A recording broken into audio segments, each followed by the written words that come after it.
With 2.0 having been out for about 4 weeks now, let's see what some of the changes have been to this Pride tier list and whether I agree or disagree with them. So, the sustains haven't changed, although Fushuan is above Huohuo. In my opinion, if you just have enough HP and defense on your characters, then Huohuo is slightly better than Fushuan just because the energy is so broken. It's like a mini Ting Yun. It's actually not even like a mini Ting Yun because 20% to all 3 of your teammates is essentially 60 energy to 1 character, and it really does help smooth out rotations plus the attack buff. So the crit rate is nice on Fushuan, but since we don't have too many AoE damaging attacks from the MOC, I'm thinking maybe like Sam. Sam is pretty AoE based. Then other than that, Fushuan should be able to sustain you just as well as long as you are invested in HP and defense on your supports. Now, Luocha is S. In my opinion, Luocha, if it goes like this, I think Luocha should be 1 under Huohuo, although there's no way that he's close to Lynx because he is definitely the 3rd best. But Fushuan is way better than Huohuo. Lynx, E6 Lynx is good. E6 Lynx is good. Bailu is not very good, unfortunately. The cleanse is just rough. You can revive to get rid of a cleanse, but that's kind of risky and you can't do much. Gepard being over March, I just built March 7th.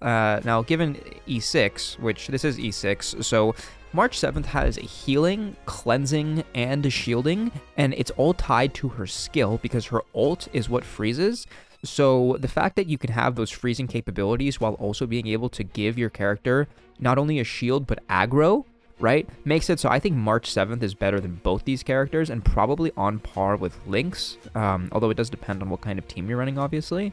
But March 7th is just so good. The problem with Gepard is that because you have to rely on his ult to get your shield up, it makes it so sometimes you just can't protect the character who just gets targeted a bunch. So if your character gets targeted 3 times and they lose their shield, then how are you going to get the shield back immediately with Gepard? Now, Gepard can obviously revive himself, but other than that, there's not too much that makes him deserving of B. I think March should be at the top of this, although this is alphabetical, so it's not like it's even ordered. Natasha is probably slightly better than Bailu just because of the cleanse, but I mean, it's Natasha, so who really cares? Now for amplifiers, Sparkle, my favorite Sparkle. These 2 characters are so unbelievably fun to use that it's almost like sad taking them off any of your teams. Like, you just want both of them on your team at all times. I mean, at least that's how I feel, just because they're just so good. They're so good. Sparkle allows for so much synergy. It honestly, it makes your other characters just better because not only do you gain the skill points from your ult, now sure, you have to skill with her a bunch so you lose a bunch of skill points, but her technique gives you 3 extra. So any argument of why Sparkle is not as skill point positive as she might seem, I feel like they don't actually take into account that you start with 3 extra skill points. So Sparkle letting your characters, like for example a Lynx or a March 7th, just skill more to help sustain you, while also being able to allow like Ting Yun to keep skilling to build up energy for your DPS, it's just, she's so unbelievably broken. Now, whether Sparkle is better than Runmei, they're both just different in what they do. I mean, the skill points is so wonderful, and then the weakness break efficiency is so wonderful. So they're both just amazing in their own attributes. Now, when it comes to Bronya, Silverwolf, and Ting Yun, once again, this Silverwolf needs to get dropped down a tier because at E0, she is just not it. Now, when Acheron comes out with all the debuffs and stuff, she'll probably be good. Now, even with Dr. Ratio, who came out, she was supposed to be really good, but unfortunately, E0 Silverwolf just is not comparable to an E6 Pela.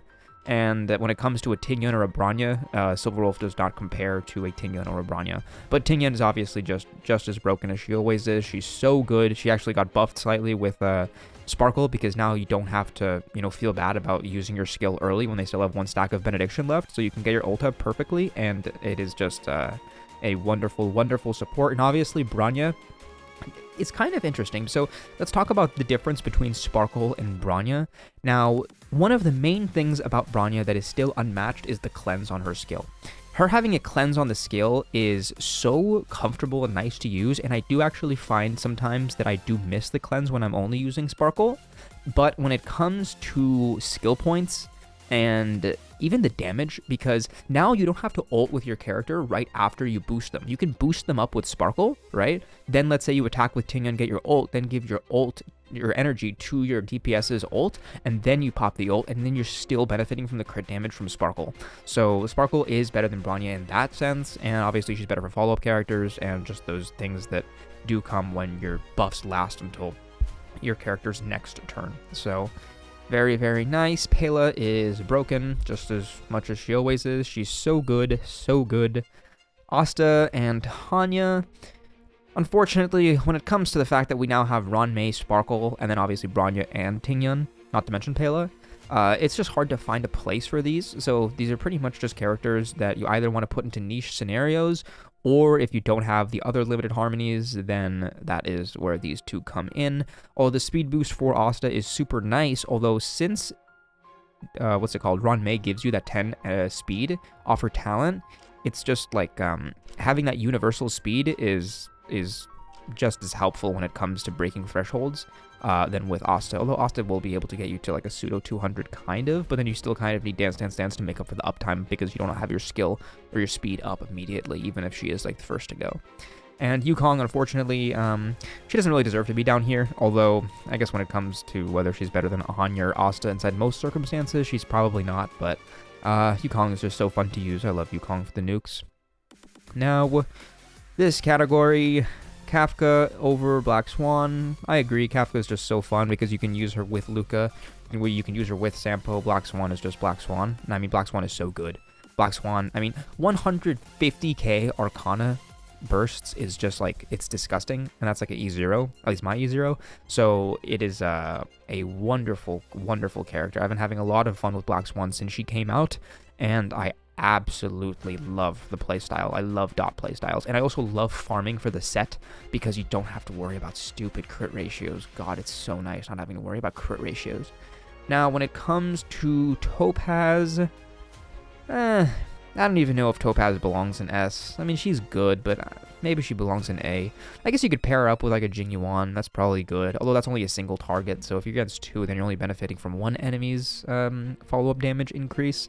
So these two, it's kind of hard putting them in the same situation because this is comparable to this, right? But Black Swan is much better than, or sorry, Kafka is much better at Topaz, at what she does versus Topaz, because you can just get another harmony and buff your characters, and her damage is okay. You do have to build her pretty nicely for damage, but if you do build her and if you have a good light cone, you know, like a sword play, or I guess even the Herder Shop one is fine, but her signature especially is just super, super good. So E0 S1 is a very, very good support when it comes to follow-ups. Luca is just Luca. Luca is so awesome. God, I love uppercuts. 500k uppercuts with break. You pair that with a good amount of defense shred because break does scale off of level, defense shred, res pen, and vulnerability. So that is how you get your breaks to do maximum damage, and it is just super satisfying when it comes to Luca. Sampo is good, obviously, because he can trigger Black Swan's Arcana, and other than that, he's pretty much just like a... He's okay if you want to use him with like a 3-dot with like a Ranmei, for example, just to maximize your damage, so kind of like a triple dot setup with a buffer. Although if you want to use Sampo without a buffer, then you do obviously probably have a slight damage drop off. Jui in A is, that's fine. I personally don't agree with her being a specialist. I understand that she's supposed to be like a breaker, but she's a DPS through and through. Once again, she's just such a good DPS, and now that Sparkles has come out, she's even better because, you know, mono quantum teams, if you want, you just have so much uptime with your talent, you know, just constantly getting stacks whenever your character's attacks. And it is just, oh, I love Joy so much. Wonderful character. Wonderful puppet. Gweniphen, honestly, I don't think Gweniphen deserves to be in B. Gweniphen should probably be in A just because the vulnerability is such a nice debuff to have with the Fire Kiss. And you can apply the Fire Kiss, like, to everybody, right? And then keep on retriggering it with Kafka if you've got her. And honestly, when I use auto on, like, MOC 12, even, I don't even think it's, like, weak to all these elements like lightning, fire, wind. I guess that's the MOC 11 is weak to all those 3 elements, but when I use Gweniphen versus Ranmei, I get the same cycle clear. I still get like 3 cycle clears on auto, pretty consistently actually, and She's just such a nice damage increase to your characters, especially at E6, just because you get that extra stack of Fire Kiss, even though it is slightly harder to build up, but Gwenitha is just so good.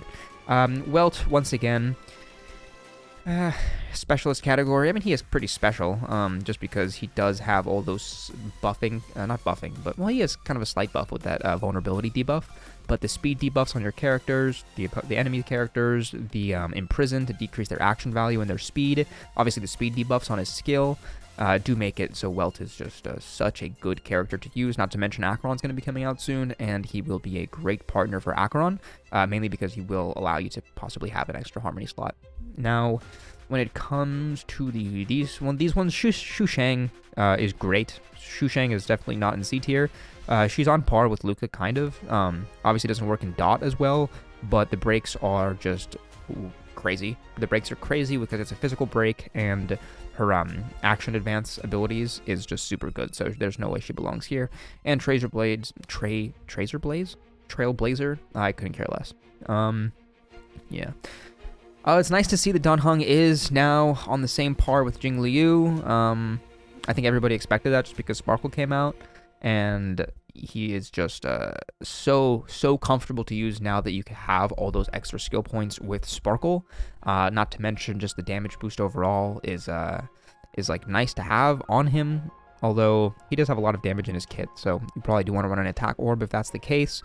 But other than that, when it comes to Jing Liu paired with Imbibitor and S+, Jing Liu hasn't really gotten any worse, so she's pretty damn good. Although the MOC didn't drop any ice enemies, so if this is based off the new MOC, yeah, Performance in the Memory of Chaos, if this is the current one, then there's no ice weak enemies, so she's probably slightly worse than what she normally is, although she's still just so good.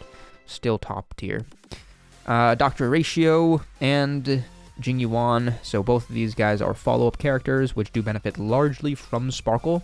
Dr. Ratio, I've noticed, has been probably one of the most comfortable zero cycles that I've done, just because you have, like, he gains a good amount of crit rate himself, and you don't have to really worry about missing crits too much, and his single target damage is just so high that if there's not any adjacent enemies, he just wipes things out, especially against the meme, because you get all your energy back, right, once you do the first side, or the first phase of the boss. So once you get into the second phase, then you can just redrop your pillar, and then you got another 2 follow-ups, which usually just kill it. When it comes to Jing Yuan, I recently just did a video about Jing Yuan, so Jing Yuan is pretty nice. I will say the Lightning Lord obviously is nice, being able to action advance your character, just like a Bronya, but then not missing out on the damage boost, or crit boost rather, to your Lightning Lord. And all of the skill points that you gain from Sparkle now translate to you skilling more with Ting Yun, which then translates to more energy to give back to Jing Yuan to pretty much have 100% uptime on a 10-hit Lightning Lord. So Jing Yuan has been pretty satisfying to use recently. Now when it comes to QQ, it honestly has changed her playstyle for me in a better way, because now you're not locked to 5 skill points like you can. Before, you could like pop an ult in the middle and maybe get 6, but now you can start with 7, or let's say you start with 6, and then you can miss 6 times and then go back to 10, and then possibly use like a Bronya ult or something to get back, or like a Ranmei maybe for like her light cone, and get back to what, 7 plus 6 plus 1, or 7 plus 4 plus 1 is 12. So it's just, you almost never miss on your 4 of a kinds, although it does happen sometimes, and it's very sad. Sela, or Zila, whatever it is so nice to use with Sparkle, just because now the skill points lets you pretty much spam that skill as much as you want, and the quantum damage boost, or like the boost that you get with your quantum characters, is very nice to have with Zila. Argenti is, once again, just so good. He doesn't really belong here. He's better than all these characters in my opinion. He is just so potent when it comes to his damage. He's not even a Erudition, honestly. He's a Erudition / Hunt, just because his bounces can take out enemies like it's honestly nothing. So Argenti is actually in the same situation as Jing Yuan, but slightly different, because now you have all your skill points, which then lets you gain more energy and then translate back into Argenti. It's the same concept, but for Argenti, it's even more potent because you want that energy so badly. So it is just super nice to have Argenti, especially paired with Sparkle, because then you get that extra turn, which then leads to an extra skill. Blade is pretty interesting because now you can run like a Bronya and Sparkle team comp because they both give damage boost, which is very, very nice, and crit damage. So now you're not giving any extra attack except for her talent, I guess, but that's nothing. It's like 15%. So he is he's getting buffed wonderfully by these two characters, and you can take advantage of it by like using Sparkle's skill boost and then use Bronya, but then use your ult, for example, before the character's turn, which then might lead to a follow-up, which then means that you benefit from both your character's buffs, which is pretty satisfying to do. Now, Clara is the one character that I just realized I need to do a video on. This probably can be my next video now, because I don't know why I haven't done Clara with Sparkle yet, but obviously follow-ups going with these two is just wonderful, wonderful, wonderful synergy. Herta, this is the Memory of Chaos, so is she better than these? This whole thing is kind of screwed up, but Herta, in my opinion, B doesn't really make sense. She'd probably be a little bit lower, although if you buff any character, they do massive damage. Now, when it comes to Himiko, I don't know, I haven't really played with her too much. I guess maybe you can benefit from the follow-ups, you know, because of the crit damage from Sparkle to the follow-ups, but other than that, she's fine, you know, nothing special. Serval, you know, if you've got her E6, she does a ton of damage, but I haven't pulled any Eidolons on Serval, so really I can't really talk about her too much. Den Heng is good, very, very good, just great. I love Den Heng. Whether he's in C, it doesn't really make a difference between C and B, who really cares? Hook is Hook, still have yet to build Hook, so I don't even know. I've seen him do some crazy numbers, but I haven't seen anybody play with Hook recently. Now, when it comes to Misha, this character is a disgrace in two ways. One, because he doesn't deserve to be a character, but the other one is because there's no way he's in C. He is so good, it's not even funny. 100 cost ult that now you can skill so much with Sparkle and use skills on your characters so much to then get your ult up even faster, which then leads to more hits per ult. So I guess you wouldn't really want the ult to come up faster because you want to build up the stacks for the ult, but that's kind of what I meant, right? You just can pretty much always get 10 hits on your ult because you're constantly skilling with your characters. So pair that with 100 cost energy and the freeze, which then has sustaining capabilities, and Misha is honestly an A. Misha's on par with these characters. Sometimes my Misha will do a little bit more damage than my Argenti, and it's not even funny. And on top of that, my Argenti doesn't, you know, freeze the enemies. So, and he also has 180 cost ult versus 100 cost ult, and honestly, the damage is so comparable, I don't even understand. So, Misha's broken. It's unfair, because I hate him. But Arlon, just leveled Arlon, but haven't really played with him too much yet, so I guess we'll see how he does. But Arlon is Arlon, you kind of have to have him be at super low life or health to be able to really do anything substantial, and Yanqing is whatever. He was good with that last buff that gave him a free turn, but other than that, nothing too good, nothing too special. Trailblazer, once again, I don't care. I don't care about Trailblazer, but that is the tier list. Pure Fiction. See, they put Huohuo on the same tier here for Pure Fiction, which, why do they even do that? I don't actually know why that makes sense. I mean, they're both just as good. I mean, you don't even need a healer in Pure Fiction. Who uses a healer in Pure Fiction? It's Pure Fiction. It's the easiest mode in the game. Actually, let's talk about that really quick. God, I am annoyed by Pure Fiction. At first, I thought it was fun, right? Now, I'm just upset that it's genuinely taken 2 weeks off our MOC recycle, and it is just... I do not look forward to Pure Fiction now. The only thing I look forward to Pure Fiction is knowing that we're 2 weeks closer to the MOC reset. So, Pure Fiction is just, it should have just been a random mode. It shouldn't have taken 2 weeks off of MOC. It's just, it's too easy. If it was harder, it would be good, but it's just too easy. Yeah, whatever. Yeah, I honestly don't care about this too much. But Sparkle should probably be in S just because she does give that universal damage boost just like Ron Mei. So, universal damage boost is just as good as Ron Mei's thing, although I guess if you want to use like a dual DPS or something, you're going to action advance your character, and then maybe if this is relying on follow-up characters, for example, like a Herta or something, then yeah, maybe in that case, then Ron Mei actually is slightly better than Sparkle. So yeah, is there anything else to talk about? Probably not. This is funny. I mean, it deserves to be there, but it's still funny. Anyways, that's all I got today. So, thanks for watching. If you have any suggestions, or if you disagree with my stuff, or if you agree with it, who really cares, right? Thank you. Comment, like, and subscribe. Thanks for watching. Adios.